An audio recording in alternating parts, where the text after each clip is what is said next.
Politics as usual.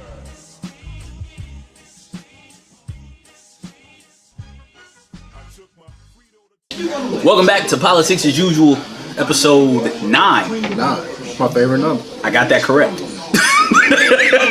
didn't have to ask this time. Yeah. Episode number 9.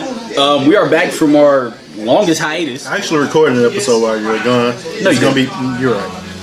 You're right. You weren't driving all the way up here just recording an You episode. are absolutely right.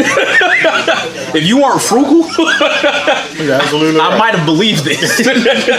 Now, you might have recorded a barbershop episode that time frame, but I know you didn't come up here. No, I didn't. Hey, you've been on a lot of barbershop episodes lately. I've been on like 2 in like 3 months. 3-4 months. 2 and 3 weeks.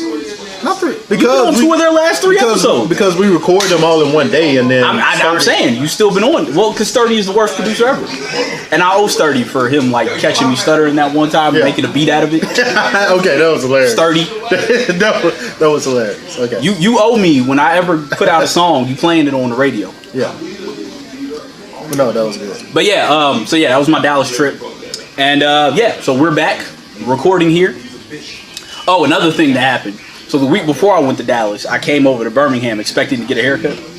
And when I woke up, I had a text from Reed telling me the T had an emergency, so I had to turn right back around and go home. So I was in Dallas with a 3-week-old hairline. So I was sitting the entire night with a hat on. My forehead was mad sweaty. I couldn't take it off. Like the only time I took it off was when my friend went to the bathroom because I was like, that protect the lifestyle. Yeah. So I had to give T a ton of grief. So shout outs to T for 2 reasons today. Number one, I actually got in the chair at the time of my appointment today, which never happened. I should play the lotto.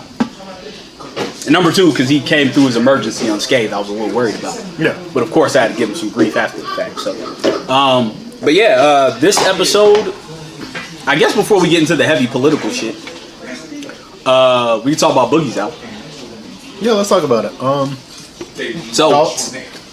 I only listened to half of it. Not a Boogie with the hoodie, people. No, definitely not. Boogie, who was signed to Shady Records from Compton, has a lisp. Him and YBN Corday kind of sound alike. Yeah. They have similar vocal, and they both have lisp, similar vocal inflection. Shout out to rappers with Liz, Spittle, YBN Corday. Spitters ain't as pronounced shit. Spitter's maybe very noticeable. Really? Yes. Currency? Yes. No. Yes. No. Currency's lisp is so. He's the reason. Like that lisp was so noticeable that I went like the longest without listening to him. And then when he dropped like those monthly mixtapes, like I started listening. I was like, okay, dude's maybe nice. just because I've been listening to Currency since like 2004. Yeah, on the original Young Money mixtape. Yeah, but no, I don't hear dude's lisp is like very noticeable. Because on his lips like that big, so and plus a lisp on top of that, so yeah. Yeah, I don't hear it. But what were you saying about Currency? Oh, I just said shout out to rappers with lists, overcoming their hardships. Yeah, that is a tough thing to overcome. So I heard our boys, the CSJR, Chuck, and Cleverly Dope, hashtag Lee Hates Everything. They have been talking about Boogie forever. I was like, who the heck is Boogie? Well, no, Lee said something about Boogie, and I was like, I'm really shocked you like Boogie. And he's like, why? Like an auto-tune New York rapper? Like, what? He was like, no, not a Boogie. Not a Boogie. Boogie. And I was like, why do we have 2 Boogies in the rap game at the same time? Westside Boogie was first. But still, I know that's like a common hood name, but like there's not really been, you had like Boogie Cousins. Yeah. And there wasn't really no Boogies. Yeah. Like in urban music for a minute, and then we get 2 at once. There's and the more popular one is the one making more microwave, which, by the way, my brother loves A Boogie with the Hoodie. Every time we're on PlayStation chat playing 2K, he's listening. I mean, you heard Sky when he was in here, my brother. Yeah, your brother is a total hood rat, but yeah. Pretty much, but he loves A Boogie. Yeah. But so I was like, all right, let me listen to Boogie's album. And of course, since he is a shady signee, he has the obligatory Eminem verse, which I haven't heard yet. Oh, but bad. Eminem did say, what did he say? You the one that typed a lot. He said, okay, let me get the line right. He said, like a shepherd fucking the sheep, fuck what you heard, or something like that. Marshall, M, Shady, that's not it, Slim. Man. That's not it, man. We don't need. And then he said, like, I'm not Dracula's sidekick. I'm not down for the count. Yeah. No, he could have gave us a no. He could have gave us a Cassius verse. No. Cassius. Shady 2.0? Yeah, nah, fam. Nah. That wasn't even Shady 2.0. What was that? Shady XV? Yeah, that was the very first Shady Records album. Like that first one. Yeah. Yeah, nah, fam. Nah. Please. Stop. Stop. Man. Just stop. Or go battle rap full time. But stop doing this. You're not hurting your legacy, but you're not helping it. Not helping it. But yeah, I heard I think I got through halfway through the album on the way up here. Just because don't ask me why, but I was listening to something else and I was like, oh, I need to listen to this Boogie album before we record the show. And I liked it. I was shocked by the production. Yeah. There's a lot of real jazzy, bluesy kind of musical stuff going on in the background behind him rapping. I'll tell you what, it really passes the car test because I listened to it like twice this morning at work. I was like, yeah, this is really good, but like I listened to it driving all the way up here, and like you said, the production, like it just really comes out. Yeah. I had to run that last track back with Snow Allegra. I had to run that back. Like, Snow Allegra. Yeah. I love Snow Allegra. I had to run that back like 5 times. Shout out to Snow Allegra. Yeah. My goal is to save up enough money to get a Snow Allegra feature. Yeah. Snow Allegra's hard. Yeah, she's good. I'm mad because I missed out on the vinyl of her last album twice. Don't ask me why, I just forgot. Well, no, the second time it went up, every time I tried to pay with my debit card, the store wouldn't accept it. For whatever reason. And her manager hit me on Twitter, was like, oh, just transfer the money to PayPal. I'm like, I don't feel like doing it. It's too much work. But anyway, shout out Snow Allegra. Snow Allegra's hard. What was that first project? It was the one with like it was like a cartoonish cover, right? No, it was the second project. Okay. Because she's had 3 projects. I came aboard the second project. But her first one, There Will Be Sunshine, is fire. Don't Explain EP was fire. And then Fields was fire. Even the Logic verse on there wasn't terrible. This must be really good then, because he's horrible. I mean, it fits what he does. It's like a real stripped down drum boom. Like every time he comes on NBA Live, I want to like just throw my TV up. Oh my god! Ring, ring, ring, ring, ring, ring, ring. Stop. Styles okay to Perry. No. Logic. Stop. No. Go away. Stop. Go away. Your rapping is illogical. But no, really. So like I was saying, the Boogie album, man. I just get the feeling from him that this is like a really special dude, and he's here to stay. And a homeboy from Cali, he put me on a while back. Cause like, hey man, you heard of Boogie? And like kind of like you, like, hey, Boogie went out there, but I was like, who's Boogie? So he put me onto the Thirst 48, and I listened to that. I was like, okay, I like what he's doing here, cause he the entire mixtape is kind of like just online relationships and social media, and now it affects our relationships and stuff like that. So yeah, I listened to that. I was like, you know what, this is really good. So to go from that to hear this, like I'm very impressed. And like I said, Boogie's here to stay, man. So check out that album. Yeah, it was a real good album. Probably the first album. I mean, I know we're only 4 weeks into the new year, but this is the first album I've heard this year that's been dropped. Where I was like, all right, gotta start thinking about this. Are we doing an album of the year show this year, or just album of the decade? Ooh, that's a good one. Album of a decade, we might be in here for like a week. We might have like tents every week. No. I feel like we could just do like a album of the year, like just post and just do our album of the year discussion.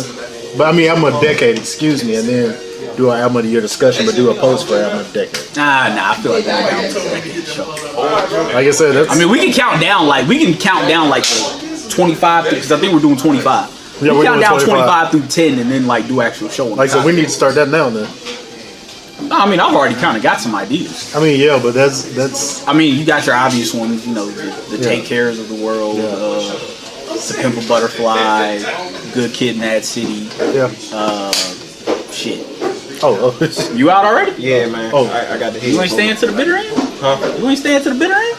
Nah, I got the headphones on, man. Y'all be cool with that, man. All right, y'all. Oh yeah, you got to hit the gym. Oh, watch out now. T Broner up in this thing. Just take the box. Hey man, don't mention Bronner, man. After what Man, bro, man. Don't mention That was the worst. I didn't know it yet. That was the worst damn analogy I ever heard. I know if I ordered a burger with cheese. If I order a burger with cheese, There's gonna be some cheese on it. No, bro, no. That don't work. That's not how this works. That's not how any of this works, bro. Yeah. So yeah. All right. It sounds like you're already against me. Has there been any anything else happened this week? All right, man. We got the Captain Marvel new trailer. Yeah. Oh, Yeah. Samuel L. Jackson confirmed she can time travel, so I guess that answers the question of how she gets to. It doesn't answer any questions for me because it kind of muddies everything. Like you really taking some creative licenses with this. Like you really gotta no explanation is probably gonna be good enough or like even with these comic book movies you have to suspend disbelief to a certain degree, but still I don't think there's any explanation to say like okay she's been here this entire time. And I would have bought that she was out because they already said her physiology has changed, so she's probably not gonna age normally. Yeah. I would have bought her being in deep space fighting a war. yeah. And Like keeping everything at bay so it wouldn't hit. Yeah. Like and Sam and Fury telling her like, hey, I'm putting a team together to handle stuff here, so I'm only gonna call you if it's dire. Like I could have bought that, but you telling us that she can time travel was kind of like, oh, so because the fact that he has a pager makes me believe that she's still back in the 90s and she's gonna be like, you know what, it's time for me to go. It's a present day, so not present day for her, but you know what I'm trying to say. I don't like it. Yeah, I mean, what else is that? I gotta see Dragon Ball Super Broly. I heard that's real good. Yeah, I heard it's good. Yeah, but I'm not a Dragon Ball fan. But. Yeah, I haven't kept up with Super at all. Oh, I ain't watched Super at all. I just I've just read the summaries of every episode. Because like my thing with Dragon Ball is I'm not watching anything until it's over. Yeah, because you'll get like it's just gonna be you'll get 3 episodes in the same existential fight. threat, power up. Yeah. Existential threat, new power up. Existential threat, new power. That's all it is. That's all it is. Has any other music drop worth noting or caring about before we get into the serious stuff? 2019? Nah. Since the last time we talked any current events, because it's been 2 episodes. We had mental health episode and we had album of the year show, so we really haven't talked like current events. Like, J. Cole's new song. I wish I had a guess. Everybody called his mid brother. I don't think Mid-child. mid. Is it time to start having the discussion about J. Cole? Solo J. Cole. Not feature J. Cole. Solo J. Cole. Is it time? Because I felt like I've been leading the charge on this. Can we get J. Cole to work with some outside producers? And then he pulls T- out of retirement. Yeah. And it's like for just some mid, we're waving at people on the corner who are watching. Yeah, and they're still waving as we perform our show. They're still waving, and they're still waving. Yeah, well, that's why I pointed to the logo. So they would know. Shut up. But it's like get creepy, like they're like really just looking at us. I mean, we're black people with microphones and the camera. They probably think we're famous. We could probably lie to them and say like we're Stephen A. Smith and Almighty Jones, and they believe us. Yeah, although I don't know. The brand is strong, man. This is a mirror. Something like that. But Cole puts out this record, and initially I'm like, all right, Cole with an outside producer, T-. I'm on board. T-Miner's like, man, let me go through the files and give you the worst beat I got. And then it's something that sounded like a leftover of KOD. Yeah. I don't want to hear J. Cole on trap beats or mimicking trap flows. Yeah, that's overdone. I actually don't like when any rapper from that lane does the ironic trap flow. I don't like that at all. So here's my thing with Cole. And I said this and it seems like 2014 Forest Hill Drive might be his peak. Like we're going to disagree on that. Hold on. I know you are going to disagree from a content standpoint. Okay. I am talking about from the sound of it. Okay. That was J. Cole taking that was the pinnacle of what he was capable of. Okay. It's the warm-up perfected. How about that? Okay. So like kind of how Drake was chasing So Far Gone for a while but couldn't quite recapture that. I feel like J. Cole took the warm-up and made the best version of it with 2014 Forest Hill Drive. Okay. Production-wise, rap-wise, sequencing, like that might be the best album that he's capable of making, even if we were tired of hearing those concepts from him. Yeah. I feel like that's like the last version of that we gonna get. So, all right, bro. I mean, if you want to hop in, feel free. Hey, you know what, man? As a matter of fact, get my new album. Full of Smokey Robinson. I see that later. All right, bro. So, I feel like on 2014 Forest Hills Drive, we were getting Cole was heading somewhere. We listened to songs like Hello, apparently. Yeah. It felt like he was finding kind of that new lane that he was wanting to go towards. A lot of instrumentation driven, a lot more melodic. Okay. A little kind of more soulsy sound. And then For Your Eyes On, or what was it called? For Your Eyes On? Was that the album? Yeah. Dropped and it was like you can't ear even, fatigue. You can't even say that's mediocre. Like that was a horrible album. No, it like changes and that like finger in the sky if you want it, like and fold clothes maybe. I like Neighbors on there. I didn't even like Neighbors. Like and Neighbors wasn't bad, but it just feels like Cole don't know what he want to say no more, and it's like he had found that lane where he could have gone to a little more soul kind of stuff. Yeah. And he abandoned it in favor of satiating the hip hop heads, and it's like, bruh, you haven't learned from Kendrick and Drake that you set kind of the what's gonna happen. Right. Like, yeah, Drake chases the young kids, but he puts his own spin on it. It always sounds like Drake when he's doing it. He's just hopping on their stuff. Kendrick is just like, look, I'm gonna do whatever, and y'all gonna fall in line with it or you ain't. I don't really give a damn. And Cole's just kind of like, all right. Yeah. Like Cole's kind of the Wale of his tier, and I don't mean that as an insult. No, he's. I feel like he's what Wale should be right now. Yeah, which is pretty much just repeating what you just said. But yeah, I feel like if in the absence of Wale and what we thought he would be, J. Cole has emerged, and like for him to call himself the middle child is almost like I put a post out on this. I feel like he's the midpoint between Kendrick and Drake. So, but and he said he's the middle child of like the Jays and the young thugs basically. But yeah, that's a good. But it's like he don't know what he want to be. Right. And it's like he's musically inclined and has all these people, and it's like I almost wish that he would just look, it's more random white people staring in the window. But like I wish that he would like just find his way. But like I just don't want to hear trap J. Cole. And the funniest part of this is he put out I'm setting the tone for Dreamville all year, and I was like, I hope not.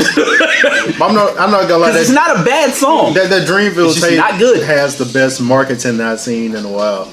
Yes. How they like say, like contact your local Dreamville representative, and everybody. It's almost like the Midnight Marauders album cover. Like everybody's like, okay, let me fly to ATL. So yeah, that's cool. Yeah, and I hope and the last Revenge of the Dreamers tape was good. Yeah.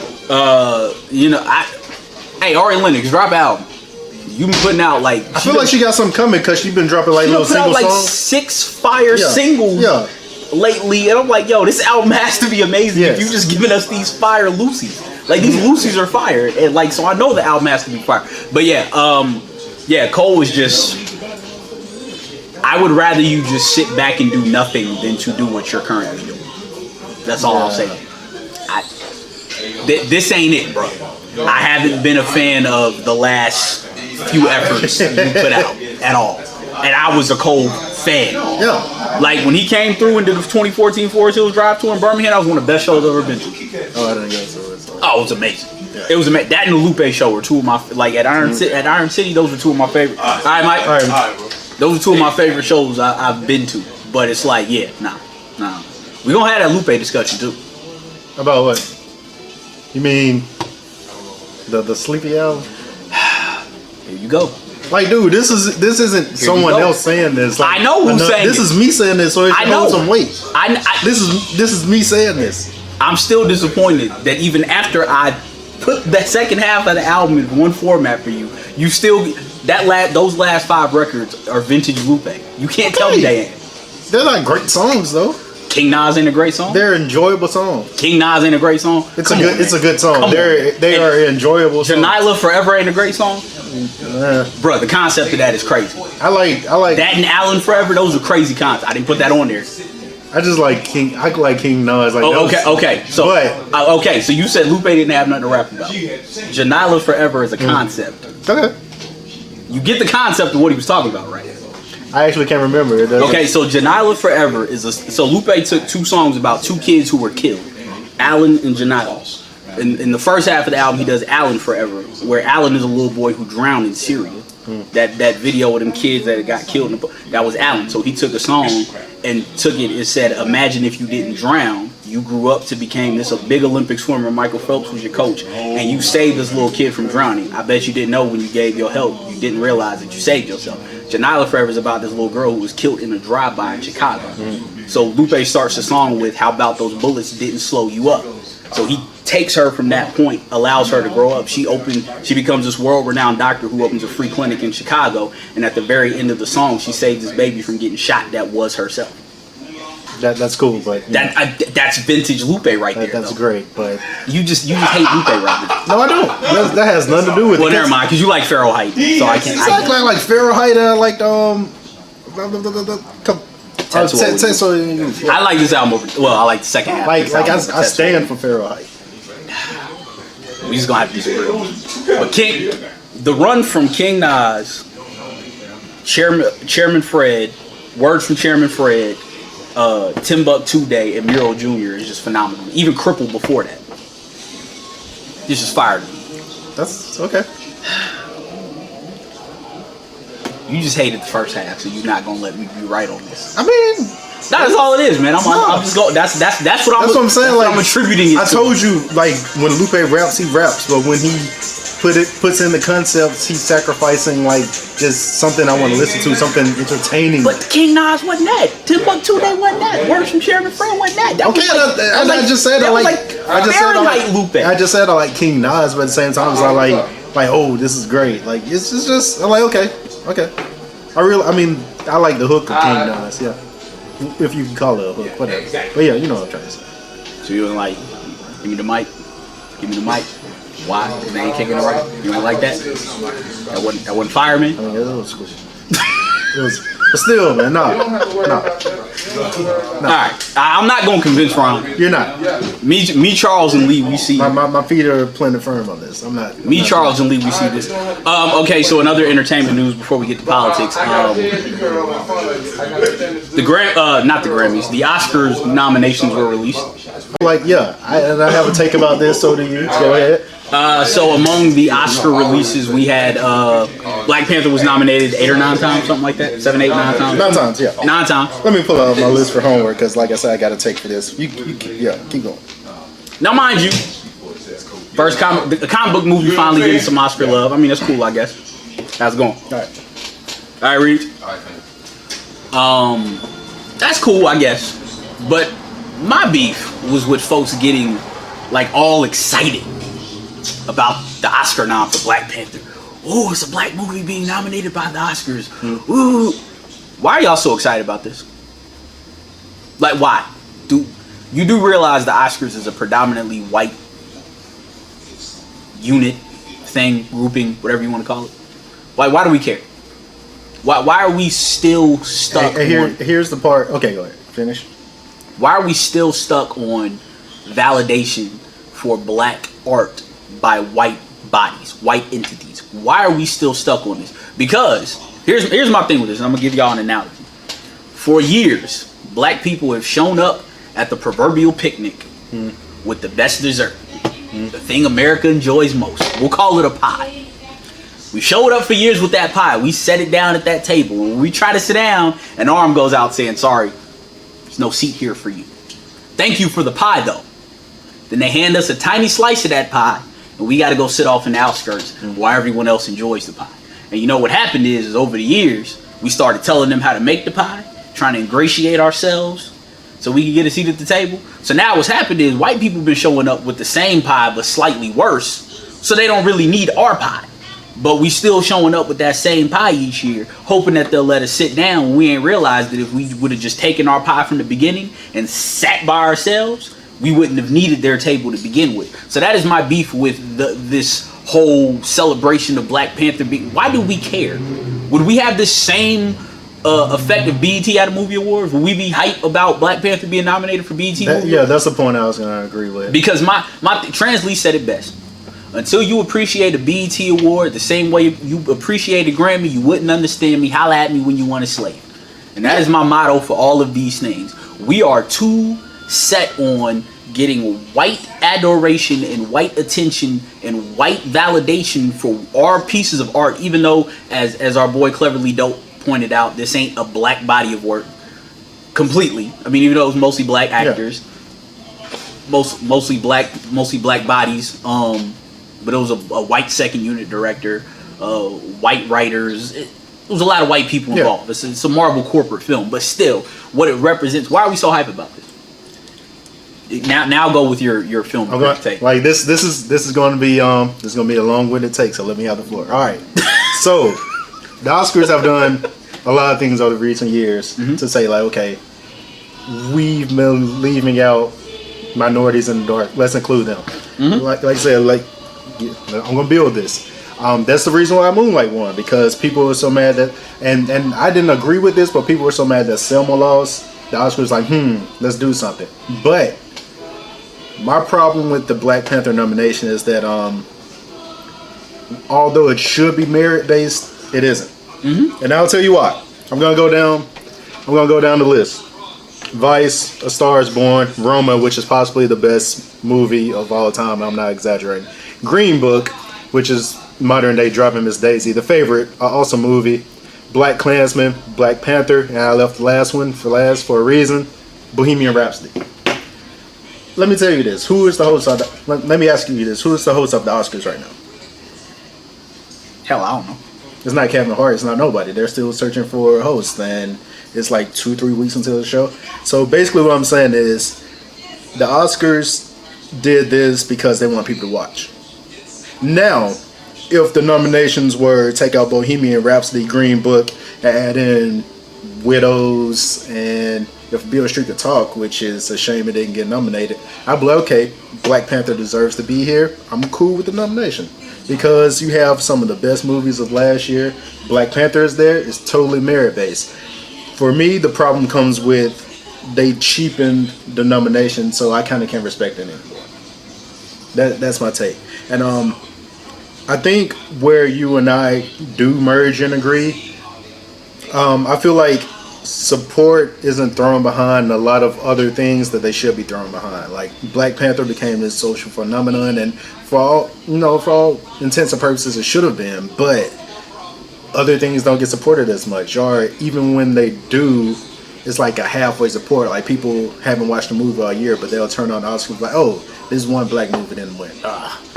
But they won't support it when it comes to other shows, like AJ said, like a BET award. Nobody shows up to that. So basically, if you're gonna support something, support it all the way through. Yeah. Like we do gotta show up to the BET awards. We do gotta show up to these Soul Train awards. We do gotta show up to these smaller awards and then build up. Because I'm not gonna lie, like you said, why does it matter? Well, as someone who is interested in film, like I would want this top prize, right? But I will make damn sure I'm at that Soul Train Awards and that BET Awards. Speaking of which, we need more black award shows. Where are the Vibe Awards at again? Where the Source Awards? We do not need the Source Awards. No, we need the Source Awards. We do not need the Source Awards. We need the Source Awards. The South got something to say. Back. We need the Source Awards and the Vibe Awards to come back. But no, I don't know. I gave up my music career a long time ago. But let's say had some ungodly phenomenon happened in the aftermath of Lupe, somebody discovered me and decided, hey, it's gonna be the next nerdy rapper, and I would not care about the Grammy Awards. I wouldn't. Because and I'll tell you why. Because the Grammys don't have that same. I'm not gonna say the Academy for the Oscars is perfect, but it's a lot better than the Grammys. The Grammys will be like, okay, this album sold this much, this album sold this much. They got to be the best album, of course, of black people, the best hip hop albums. Let's nominate those. But the Oscars is at least somewhat merit based. I won't go that far, only because it takes a certain type of movie to win Best Picture. It does, and I'm telling you now, A Star Is Born is going to win. Because it's that self-referential, stardom movie that Hollywood likes. So A Star Is Born is totally going to win. Well, probably. I ain't seen none. No, I haven't seen none. I've seen Black Panther and Bohemian Rhapsody. This is probably the first time I've ever seen 2 films on the Best Picture list ever. Because look, when Moonlight came out, I went and asked. I was like, yo, am I wrong for not caring about Moonlight? Because everybody's talking about I should watch it, but I don't like to watch shit unless it has like explosions in it or it's a comedy. Like it ain't my thing. Like a picture about a young black boy discovering himself, regardlessly of how beautiful it. Like I watch Michael Bay Transformer movies. Like I don't give a shit about cinematography or how it's written or any of that shit. I just want to be I'm like a mumble rap fan when it comes to movies. I just want the simplest. At least you can admit that though. I'm okay with this. And here's what bothered me when people who don't watch movies all year step into this arena and they're like, oh, this one movie I watched all year, I feel like that should win and totally discredit everything else. I'm not a cinephile at all. Yeah. I have no problem admitting I will watch every cheesy bad action movie on the planet. On the planet. That being said, it takes a certain type of movie to win. Why wasn't Logan nominated? Why wasn't The Dark Knight nominated? No, because I'm glad you mentioned that. I was totally on the train for Skyfall. Should have been nominated for an Oscar. Dark Knight, Logan. I was totally on board. Because those are the artsy, cinephile films that people love, but they weren't nominated simply because it's a superhero movie. Yeah.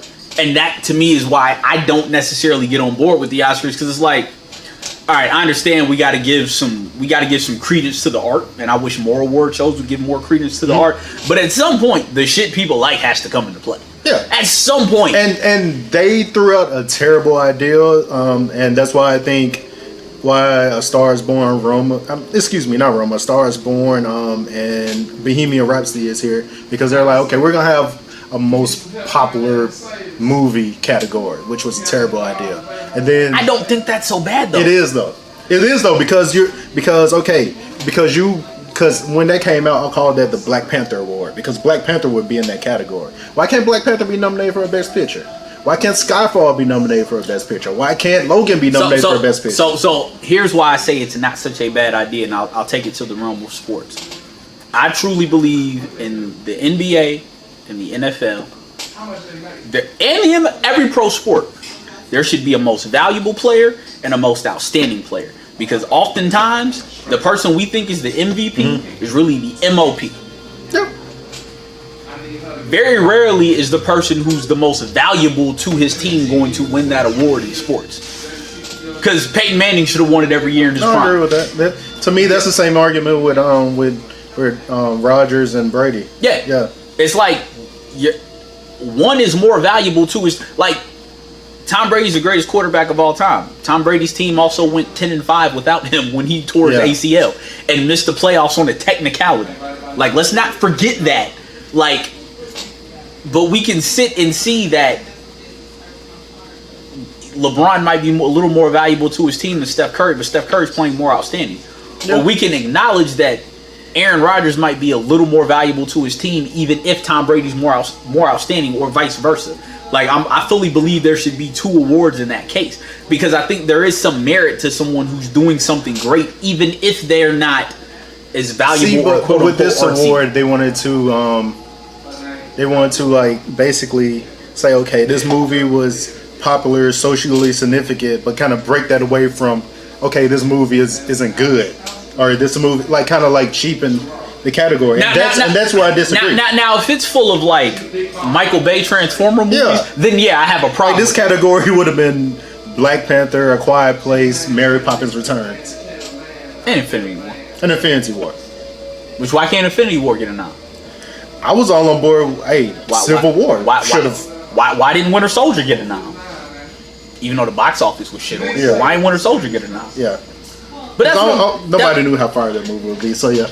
But yeah, that's what I'm saying. That's what I'm saying. That's my only beef with the Oscars, is it takes a certain type of movie to get nominated, and I just got a tad bit of an issue with that. Other than that, my beef in general with all this shit is stop waiting for the white award shows to validate what it is that we do. I just have a general beef with that. I hate that people got mad at Macklemore winning over Kendrick. What the fuck does it matter? I wrote a post about that too. I was like, it doesn't matter. It does not matter. It doesn't matter. The Grammys are not here for us. They wouldn't even televise the rap award ceremony for the longest time. Yeah, in 91, like all the rappers like protested. And we boycotted. And then all of a sudden we start showing up. Or when Jay-Z didn't show up because they wouldn't recognize DMX. And then all of a sudden he started. How about we just stop showing up altogether? Yeah. How about we take our pie from the picnic and just build our own? Why do we have to keep on waiting for all this shit to happen before we sit and say our art is significant and it doesn't matter? Because all that happens is they gonna figure out how to make our shit. They gonna make it and we ain't gonna get credit for it. Elvis did it with rock and roll. They doing it right now with hip hop. But okay, I will say this. Here's why Black Panther getting nominated matters. Because now Michael B. Jordan has his own production company. Ryan Coogler has his own production company. Now that I don't have an issue with. But even then, Jordan Peele has his own production company. even then, who are those production companies backed by? Because that's always my issue with all these people who claim, oh, we finna do our own thing, but you really just doing a joint venture with a white company. Well, that's what I'm saying. I'm not going. Like, I'm for the black people having their art picked up. I'm for the black people having their own creativity. I'm for them having some measure of control. But so far, really, all we've ever seen is black people building it up to a certain point and then letting the white person with more money come in and take over. And I agree with you there, but that's what I'm saying, because we haven't seen it to this level yet. So.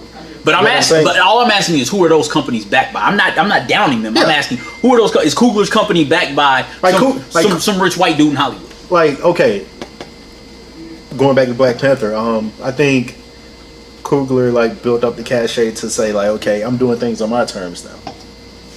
So that lets me know that he has power. Like Michael B. Jordan is doing his own thing now. Right. I'm not doubting. So that's what I'm saying. Like. Until I see like clear evidence that obviously like people are tampering with their work or they're being compromised, like I gotta support it because they are making their own moves right. And that to me isn't the issue. The issue is making these moves and then wanting Oscar recognition. What I want to see is the Cooglers, the Michael B. Jordans, the Jordan Peels of the world say, we're about to form our own board and we're about to start recognizing black art. That's what I want to see. I want to see that. When I see that, then I will know, okay, we out here doing what we supposed to be doing. You know, but Moonlight got the NAACP award, man. But that's what I'm saying. Yeah. Where are the black filmmakers? Where's Barry? Why aren't Barry Jenkins, Ryan Coogler, Michael B. Jordan, and Jordan Peele getting together and saying, hey, we about to do our own black board. Bring Tyler Perry in the mix because he's black and he's still doing his own thing. Even if you don't like Tyler Perry, he's black and he's making films out of his own production studio. But he's black and he's doing things out of his own production studio, whether we like what he's doing or not. Why aren't those powerful voices getting together and say, hey, you know what? Fuck the Grammys. We finna do our own black award show. Where's that? That's what I want to see people doing. Well, actually, that's what Ryan Coogler and Ava did. Ava DuVernay. I'm sorry. What year was that? I want to say it was last year. Like they had a telecast during the Oscars. That's the shit I want to see. Yeah. When we start doing shit like that, I will be happy. Yeah. Because my whole thing is, we got the most popular dessert at the picnic. Stop taking it to people who only want the dessert and not us. Start doing our own damn thing, and we can stop these snubs from happening and elevate our own art. Because the problem is we don't see our own art as legitimate until it's recognized by one of these white bodies because of the quote unquote prestige. I don't know about that one. Maybe not in cinema, but in music that is definitely the case. Okay. But definitely in music. Music needs, like, I'll say this because music needs that cosign before people hop on it. But even beyond that, where's the black movie award show? Where do we get that? Because you got the Emmys, the Oscars, the Tonys. Where's the black screen stage art award show? At least with BET, we got the music and the hip hop awards. Yeah. Whether you like them or not, we got the NAACP award. Yeah. Still want the Source Awards and the Vibe Awards back. I want my Oscar. See, fuck that. We finna make our own damn award show. Okay, that's cool. Give my Oscar. The Kids Wear Crowns award show. And whenever we get the money, seriously like I'm about to redo the Oscars. I mean, a post coming, by the way. So yeah. Whenever we get the money in the cat, hey, that would actually be a good ass idea. We just get some little trophies, and like send them out to the people after they win. Yeah. Like, hey, you want the Kids Wear Crowns? And see like if we can get somebody to post it in their office. Yeah. But whenever we get the money in the cachet to do that in the block party that D wants to do in Birmingham, we coming for y'all. Yeah. We might have to change the name. I don't know if the Kids Wear Crowns awards carries that much. Do we have to call them the Ronnies? Yeah, just the greatest statue of me. The Ronnies. Yeah. All right, so we gonna pause. We gonna break this.